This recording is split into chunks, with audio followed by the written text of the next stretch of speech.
오늘 저에게 주시는 하나님의 말씀은 시편 146편 개역 개정입니다. 할렐루야, 내 영혼아 여호와를 찬양하라.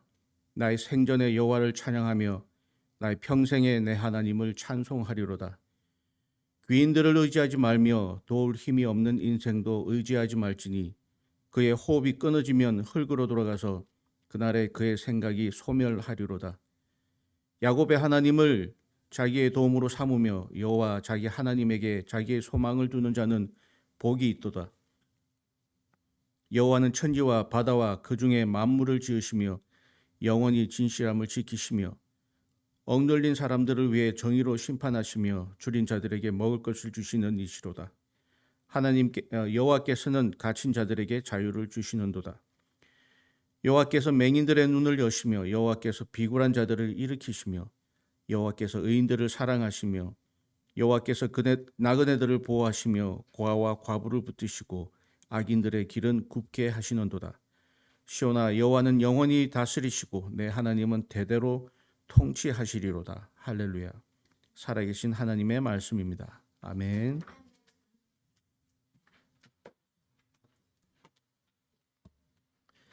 시편 146편 내 말씀을 가지고 하나님을 찬양하는 감격의 회복이라는 제목으로 은혜를 나누겠습니다. 하나님을 찬양한다는 것은 하나님을 칭찬한다, 감탄을 한다라는 의미보다 하나님 존재 자체를 경이롭게 여기는 것을 이야기합니다. 하나님의 존재를 인정하는 것, 그것이 바로 하나님을 찬양하는 것입니다. 우리가 찬양의 의미를 가장 잘 담고 있는 존재가 무엇인가 하면 자연입니다. 자연은 그대로 그 자리에 있으면서 자신들의 삶을 살아가는 그 자체가 찬양입니다. 해가 떠 있으면 그 햇살이 온 세상을 환하게 만듭니다. 또 비가 오면 모든 식물들에게 물을 주어서 식물들이 자라납니다. 폭포에 가시면 폭포수가 떨어지면서 웅장한 소리를 내고 그 폭포수가 떨어지는 가운데 수증기가 올라오면서 장관을 만들어냅니다. 그러니까 자연이야말로 자연스럽게 드러나는 조화로움, 그들의 삶 가운데 아름다움과 감탄을 주면서 그 자체가 바로 찬양으로 드러납니다. 또 물소리, 새소리, 바람소리, 이 소리들도 하나님을 찬양하는 찬양입니다. 그렇게 자연은 24시간 계속해서 그 자리에서 자신들의 삶을 통해서 하나님을 찬양하면서 존재합니다. 그러니까 자연은 하나님을 찬양하도록 지어졌어요. 그리고 우리는 어떨까요? 우리도 자연의 일부인데 우리도 하나님을 찬양하라고 지어졌다고 분명히 성경은 이야기합니다. 찬양은 너무나 자연스러운 거예요. 일상이 찬양이고 어떠한 조건도 필요 없는 것이 찬양입니다. 하지만 우리는 연약한 인간이기 때문에 그 찬양이라는 그 자리를 벗어나서 살기도 합니다. 우리가 찬양해야 된다라고 알긴 하지만 하나님을 경이롭게 여기고 하나님을 존경하고 하나님께 찬양해야 되는데 우리의 감정에 따라서 우리의 상황에 따라서 나는 하나님을 찬양하고 싶지 않아. 그냥 하나님의 존재를 나는 잘 모르겠어 라고 할 때도 분명히 있습니다. 우리가 자주 부르는 찬양 가운데 모든 상황 속에서 주를 찬양할지라 라고 하는데 그 모든 상황 가운데 우리가 정말 찬양을 하고 있는지를 돌아볼 필요가 있습니다. 여러분, 하나님 우리를 분명히 도우시고 보호하십니다. 지지난주 계속해서 사랑의 왕으로서 우리를 지키시고 보호하시는 분이 하나님이라고 말씀을 드렸습니다. 그런데 우리가 그 사랑을 느끼지 못한다든지 그 사랑을 오해하게 되면 그 사랑을 오해하는 것, 그 사랑을 느끼지 못하는 것으로 인해서 하나님을 찬양하지 않을 수가 있다는 것입니다. 그래서 오늘 우리가 본문을 통해서 찬양이라는 것이 무엇인지 좀 자세히 알아보려고 합니다. 여러분, 찬양은 칭찬, 칭송과는 조금 달라요. 그러니까 칭찬은 언제 칭찬을 합니까? 그죠? 누군가가 나한테 뭘 해줬거나 잘했거나 할 때 보상으로 하는 게 칭찬입니다. 그럼 찬양은 하나님이 나한테 잘해 주셨을 때, 나에게 도움을 주셨을 때, 나를 이롭게 해 주셨을 때 당연히 하나님을 칭송하겠죠. 그런데 찬양이라는 것은 하나님이 그렇게 안 해 주셔도 하나님께 찬양을 해야 되는 겁니다. 그러니까 하나님을 칭찬하는 게 아닙니다. 근데 우리는 많은 경우에 하나님을 칭찬할 때가 많아요. 하나님 감사해요. 고마워요. 너무 잘하셨어요. 너무 잘해 주셨어요. 그럼 하나님은 칭찬받는 분이 아닙니다. 하나님은 찬양 받으시는 분입니다. 다시 말해서 하나님은 존재만으로 찬양 받으시는 분입니다. 그러니까 우리는 인간이라서 연약하기 때문에 우리의 감격에 의해서 찬양할 때가 많아요. 내가 치유받았을 때, 내가 위로받았을 때, 내가 감동받았을 때 우러나오는 찬양을 하게 됩니다. 하지만 그렇지 않은 상황 가운데, 슬픔 가운데, 괴로움 가운데, 어떤 사고 가운데, 사건 가운데도 분명히 하나님은 찬양 받으실 분임 확실합니다. 하나님은 찬양 받으실 분이 확실합니까? 하나님 찬양 받으셔야 되는 분이십니까? 그러니까 하나님을 찬양한다는 것은 노래를 부른다는 의미와는 좀 다릅니다. 우리는 보통 찬양이라는 것을 노래한다고 생각을 하죠. 근데 찬양은 노래를 포함하고 있는 거예요. 그래서 오늘 본문 가운데 그 의미가 잘 나와 있습니다. 1절과 2절 함께 읽어보겠습니다. 시작. 할렐루야, 내 영혼아 여호와를 찬양하라. 나의 생전에 여호와를 찬양하며 나의 평생에 내 하나님을 찬송하리로다. 우리가 할렐루야라는 말 많이 하죠. 할렐루야가 무슨 뜻입니까? 하나님을 찬양하라 이거예요. 그러니까 할렐루야라는 말하고 여호와를 찬양하라가 똑같은 말이에요. 할렐이라는 것이 찬양하다라는 것이 이야가 하나님 여호와를 의미합니다. 할렐루야가 하나님을 찬양하라입니다. 그러니까 영어 성경 가운데는 똑같은 말이 두 번 반복되죠. Praise the Lord, praise the Lord. 그러니까 찬양하라, 찬양하라. 할렐루야, 찬양하라 그거예요. 근데 2절 보시면 한국말로 어떻게 되냐면 나의 생전에 여호와를 뭐하며 찬양하며 그 다음에 나의 평생에 대해 하나님을 뭐한다고요? 찬송하리로다. 그러니까 찬양과 찬송을 구별하고 있어요. 그러니까 찬양은 praise, 그죠? 근데 찬송은 뭐가 하나 더 붙었어요? Sing praise. 그러니까 찬양을 노래하는 것이 찬송이에요. 그러니까 찬양을 노래한다. 그러니까 인간의 입장에서 인간의 입으로 무언가를 찬양하는 것을 찬송이라고 이야기합니다.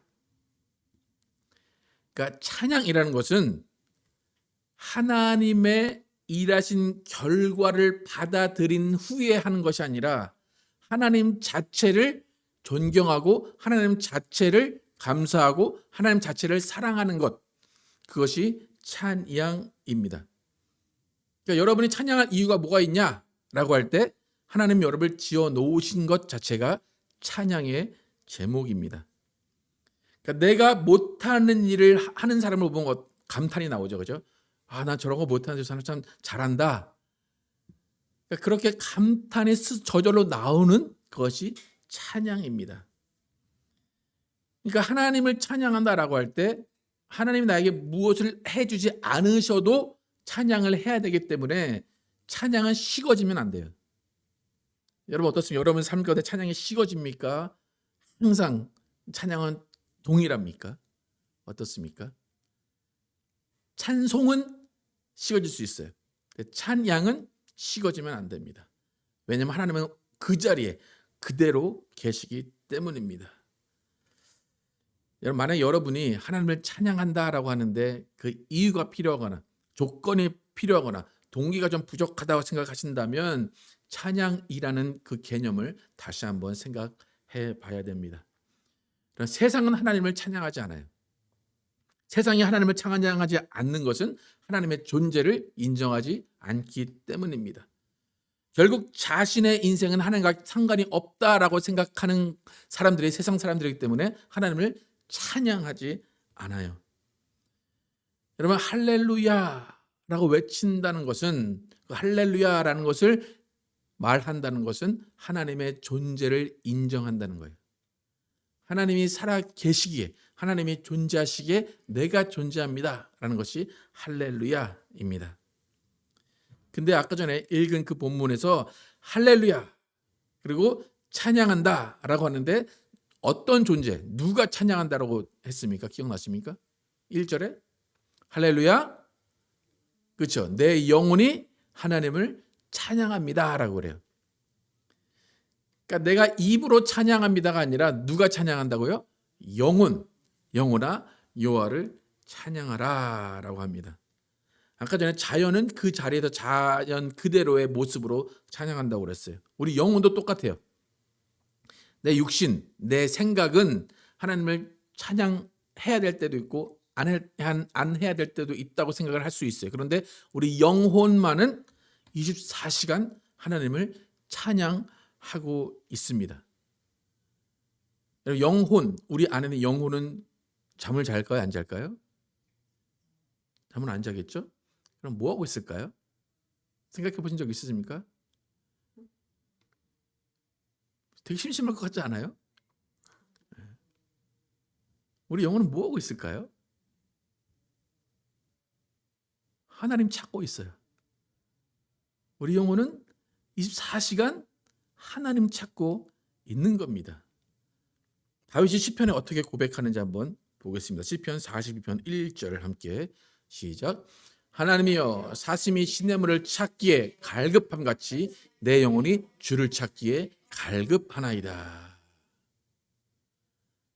우리의 생각은 하나님을 잊어버릴 때도 있어요. 하나님 없이 살아간다고 생각할 수도 있어요. 그런데 내 영혼은 어때요? 주를 찾기에 갈급한데요. 그러니까 24시간 하나님만 찾고 있는 거예요. 어린아이가 24시간 엄마만 찾듯이 우리 영혼은 24시간 하나님만 찾고 있습니다. 그 영의 일은 영이 알기 때문에 영의 일을 하나님께 고하는 것이 우리의 영혼입니다. 근데 그 영혼이 하나님을 찾는 방법이 찬양이에요. 그러니까 찬송이 아니라 찬양이라는 거예요. 하나님을 계속해서 영화롭게 하는 거예요. 하나님 너무 좋아요. 하나님 나 하나님을 찬양해요. 하나님 나 너무 기뻐요. 하나님 나와 함께 하시니 너무 기뻐요라고 내 영혼은 계속 하나님을 찬양하고 있어요. 그런데 육체가 그것을 모르고 육체가 그것을 따라가지 못하니까 문제가 되는 겁니다. 여러분 아까 전에 다윗이 내 영혼이 주를 찾기에 갈급하다고 그랬잖아요. 갈급하다는 것은 뭐냐면 그 안에 하나님을 찾는 그 상황 가운데 육체가 함께 찾아주기를 원하는 거예요. 그러니까 영혼 혼자 하나님을 찾는 것이 아니라 영혼이 하나님을 찾을 때 육체도 하나님과 함께, 생각도 하나님과 함께, 영혼과 함께 하나님을 찾기를 원하는 거예요. 그런데 그러지 못하니까 영혼이 탄식하는 겁니다. 그래서 영혼이 하나님을 찾는데 육신이 다른 길로 가고 있으면 영혼은 탄식을 하고 있는 겁니다. 여러분 탄식한다라는 것은 공허하다는 거예요. 뭔가 부족하다는 거예요. 갈급하다는 겁니다. 내 영혼이 우리 육체 가운데 있는 것은 우리 육체를 하나님께 이끌기 위해서 내 영혼이 우리 육체 가운데 존재하는 거예요. 여러분의 영혼과 육체가 따로 노는 게 좋을 것 같습니까? 같이 노는 게 좋을 것 같습니까? 그렇죠? 하나님이 여러분 안에 영혼을 집어넣으시는 이유는 왜 그렇습니까? 육체의 기간 가운데 하나님을 만나라고 그렇게 해 놓으신 겁니다. 여러분 영혼이 항상 하나님을 찾는 거예요. 갈급해요. 근데 육체가 있을 때 그렇게 육체가 있을 때 영혼의 갈급함을 채워지지 못하면 육체는 또 다른 것을 통해서 그 갈급함을 채우게 됩니다. 영혼이 하나님을 만나야 돼요.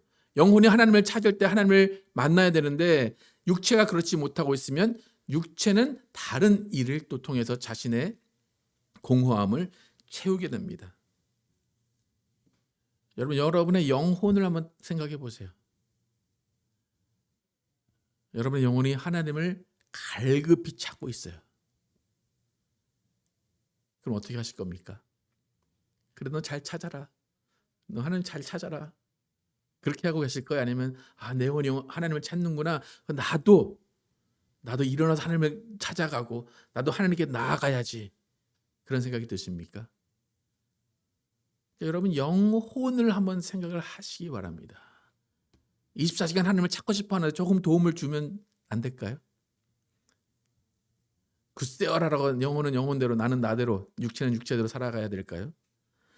이런 영혼이 찬양을 하기 위해서 갈증을 느끼는데 그 갈증을 어떻게 해결할 수 있는지 오늘 시편에서 함께 보겠습니다. 3절에서 5절 함께 보겠습니다. 시작. 귀인들을 의지하지 말며 도울 힘이 없는 인생도 의지하지 말지니 그의 호흡이 끊어지면 흙으로 돌아가서 그날에 그의 생각이 소멸하리로다. 야곱의 하나님을 자기의 도움으로 삼으며 여호와 자기 하나님에게 자기 소망을 두는 자는 복이 있도다. 영혼이 하나님을 찬양하기를 원해요. 그래서 영혼의 요구대로 살아가기를 원합니다. 그런데 육체는 그것을 따라가지 못해요. 그러니까 어떻게 하라고 그래요? 귀인들을 의지하지 말며 도울 힘이 없는 인생도 의지하지 말라. 귀인은 영어로 어떻게 되어 있습니까? 프린세스, 왕들, 또 다른 한국말로 한자어는 방백이라고 하는데 왕들을 의지하지 말고 연약한 인생을 의지하지 말라고 그래요. 여러분 인생 가운데 왕을 의지하는 게 좋습니까? 안 좋습니까? 좋죠? 이 건축하는데도 시청 이 직원들을 의지해야 되는 이런 상황 가운데 굳세어라고 그들을 의지하지 않는다면 우리처럼 지금 5년 동안 건축을 못하게 됩니다. 그들에게 돈이라도 조금 찔러주고 그러면 일이 술술 풀립니다. 근데 우리 영혼은 인맥을 의지하지 말래요. 왕을 의지하지 말래요. 약한 사람을 의지하지 말래요. 근데 우리 육체는 어떻게 하고 싶어요? 그 반대로 하고 싶은 겁니다. 그러니까 이 세상은 인맥 없으면 안 되는 세상이에요. 그죠? 하나님만 바라본다. 여러분 어떻습니까? 저 사람 고집불통이고 고리타분하고 구식이고 그렇죠? 그런데 귀인을 의지하지 말라. 사람을 의지하지 말라라고 분명히 이야기합니다. 그러니까 귀인을 의지하지 말고 사람을 의지하지 말라는 것이 뭐 인생을 포기하라는 얘기가 아니라 우리 영혼의 생각을 잘 아르는 얘기예요. 사람들과 관계는 잘 해야 돼요. 하지만 하나님은 사람들을 사용하셔서 일을 하고 일을 이루어내시기도 하시지만 이 3절에 더 깊은 의미는 뭐냐면 내 영혼이 공허할 때 나의 영혼이 하나님을 찾을 때 하나님을 만나러 가야 된다는 겁니다. 여러분 그럴 때 있죠. 가끔가다 잠자는데 막 기도하고 싶을 때가 있어요. 그런데 몸은 너무 피곤해요. 그럼 어떻게 해야 돼요? 자야 되죠. 네. 그럴 때 성경이 말하는 것은 뭐냐면 육체를 치라고 그래요. 육체를 쳐서 육체를 깨워서 하나님께 나아가게 해야 되는 거예요. 그러니까 내 영혼은 기도하고 싶은데 육체가 피곤해 난 잘래 하면 좀 아까 그 귀인을 의지하며 그게 되는 거예요. 네. 여러분 우리의 내면의 문제는 뭐냐면 영혼이 갈급하다는 거예요. 여러분 이 세상을 살아가다 보면 여러분 가면을 쓰고 살아갑니다. 그렇죠? 여러분 집에서의 모습 또 남편과 아내와 자녀들에게 하는 모습과 밖에 나와서 하는 모습은 똑같죠. 그죠? 네, 전혀 다릅니다. 그래서 밖에 나왔다가 집에 들어가면 피곤한 이유가 왜 그래요? 연기하다 들어가서 그래서 피곤한 겁니다. 그러니까 무슨 말인가 하면 우리가 이 세상을 살아가면서 지금 나를 잃어버리고 살아가고 있다는 거예요. 내가 아닌 누군가로 연기하며 살아가고 있다는 겁니다. 그러니까 결국 내가 지금 이 삶을 살아갈 때 내가 누군지를 모르고 누군가의 압력에 의해서 누군가의 기대에 의해서 살아가고 있는 거예요. 그러니까 순수함이 없어져요. 진실함이 없어져요. 근데 영혼이 원하는 건 뭐예요? 순수하게 살아라. 진실하게 살아라 그런 거예요. 근데 순수하고 진실하게 사는 삶은 하나님 앞에서만 가능합니다. 그러니까 여러분 영혼이 무엇을 원하는지를 생각을 하셔야 돼요. 영혼이 하나님을 찬양하고 있는 것이 무엇인지를 생각해야 돼요. 너는 네 태어난 대로 살아라. 너는 너의 감정에 솔직해져라 그래요. 그런데 세상 그렇게 살면 어떻게 될까요? 다치고 받고 싸우겠죠? 예. 어느 정도는 내가 가면을 쓰고 감춰야 되지만 정말 하나님 앞에서는 솔직해야 되고 진실해져야 되는 겁니다. 여러분 내면의 소리, 영혼의 소리를 들어보시기를 축복합니다. 내 영혼이 무엇을 외치고 내 영혼이 어떤 상태로 있는지에 관심을 가지시기를 축복합니다. 여러분 우리의 영혼은 진실하기를 원해요. 내 영혼은 진실하면서 하나님께 나아가고 진실함으로 사람들에게 나아가기를 원합니다.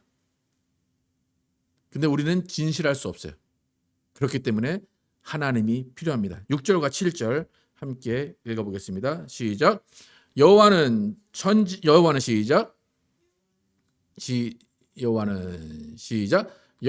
천지와 바다와 그 중에 만물을 지으시며 영원히 진실함을 지키시며 억눌린 사람들을 위해 정의로 심판하시며 줄인 자들에게 먹을 것을 주시는 이시로다. 여호와께서는 갇힌 자들에게 자유를 주시는도다. 이 세상에 진실된 사람, 영원히 진실된 사람은 하나도 없습니다. 오직 하나님만이 영원히 진실하십니다. 영혼이 하나님을 만날 때 진실한 거예요. 그러니까 우리가 하나님을 만날 때 진실함으로 하나님을 만날 수가 있습니다. 여러분 아무리 친한 사람, 아무리 남편이고 아무리 아내고 자녀라고 해도 여러분의 속마음을 다 내어놓지 마십시오. 그놈을 믿지 마십시오. 누구만이 진실합니까? 하나님만이 진실합니다. 그 하나님만이 진실하기 때문에 우리 영혼이 하나님께 간구하는 그 기도가 진실입니다. 그 영혼이 하나님께 나아가 기도하게 하시기 바랍니다. 그래서 내 영혼의 찬양을 들으시기를 축복합니다. 여러분 그럴 때 있으십니까? 내 영혼이 찬양하고 있다는 걸 들을 때가 있습니까? 어떤 때냐면 운전하고 가거나 길을 가는데 갑자기 나도 모르는 사이에 내 입에서 어떤 찬양이 나오고 말씀의 가사가 나와요. 그럼 누가 찬양하고 있는 거예요? 영혼이 찬양하고 있는 거예요. 왜 찬양할까요? 육신 가운데 필요하기 때문에 내 마음이 그 찬양을 들어야 되기 때문에 영혼이 하고 있는 거예요. 그러니까 그 찬양 가운데 하나님이 너 이거 들어야 돼. 너 이 말씀이 필요해. 라고 계속해서 영혼과 하나님이 찬양하고 있는 것을 우리 육체가 들을 수 있도록 해 주시는 겁니다. 여러분 한국교회가 폭발적으로 부흥했던 시대가 있습니다. 한 7, 80년대 폭발적으로 부흥했습니다. 그때는 우리의 신앙이 순수했다라고 말하는 때입니다. 그때를 돌아보면 그저 예수님을 찬양하는 그 기쁨이 가득했었습니다. 그때는 분명히 더 못 살았고 더 힘들었고 더 불편했어요. 하지만 그 삶 가운데 더 찬양이 흘러나왔고 찬양의 감격과 열기가 식지 않았습니다. 교회에 가서 내 직장과 내 미래와 내 물질을 위해서 기도하고 간구하지 않았고 그때는 하나님을 찬양하는 그 기쁨만으로 만족했습니다. 그 당시에 교회들은 성장의 목표가 아니었어요. 교회들은 교인들을 모으는 게 목적이 아니었어요. 그냥 찬양하는 게 목적이었어요. 근데 찬양하다 보니까 교인들이 모인 거지 교인들을 모으려고 찬양을 하지 않았습니다. 그때 주님을 찬양하면서 흘렸던 눈물과 감격, 그것이 삶을 이끌었습니다. 우리 가운데 그런 신앙의 순수함, 내 영혼이 오직 하나님을 찬양하는 그 찬양을 드리는 그 삶이 지금도 여전히 남아 있는지 다시 한번 돌아봐야 됩니다. 세상이 변합니다. 그렇다고 신앙은 변하면 안 됩니다. 신앙의 순수함과 신앙은 그대로 하나님께 나아가는 신앙이 되어야 됩니다. 다른 화려하고 다른 세련된 방법을 찾을 필요가 없습니다. 우리 교회가 그렇게 보시기에도 막 숫자적으로 부흥이 안 돼요. 그럼에도 불구하고 우리 교회가 자랑스러운 이유는 예수만을 찾기를 원하고 예수만을 찬양하기를 원하는 교회이기 때문입니다. 근데 그것이 만족스럽지 못하는 분들도 분명히 있어요. 이것 좀 하면 좋겠고 저것 좀 하면 좋겠고. 그런데 우리가 돌아가야 되는 것은 하나님을 순수하게 영혼으로 찬양하는 그 찬양을 회복하는 것입니다. 여러분, 하나님 우리를 지으신 분이시기 때문에 우리의 필요를 다 아세요. 여러분, 하나님이 우리의 필요를 다 아시고 채워주신다고 믿으십니까? 그럼 우리가 해야 되는 일은 뭐예요? 찬양이에요. 8절에서 10절 함께 한번 보겠습니다. 시작.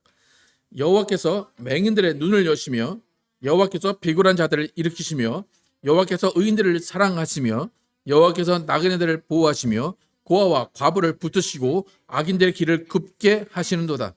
시온아, 여호와는 영원히 다스리시고 내 하나님은 대대로 통치하시리로다. 할렐루야. 하나님께서는 눈먼 자들의 눈을 뜨게 하시고 보호하시고 일으키십니다. 내 삶이 너무 힘들고 내 문제가 너무 크고 내 문제가 심각하다고 생각하기 때문에 하나님을 찬양하는 감격이 사라질 때가 있습니다. 하나님을 찬양한 것은 상황과 상관이 없다는 것을 우리는 기억을 해야 됩니다. 우리의 신앙은 오직 예수를 믿고 예수를 찬양하는 것뿐입니다.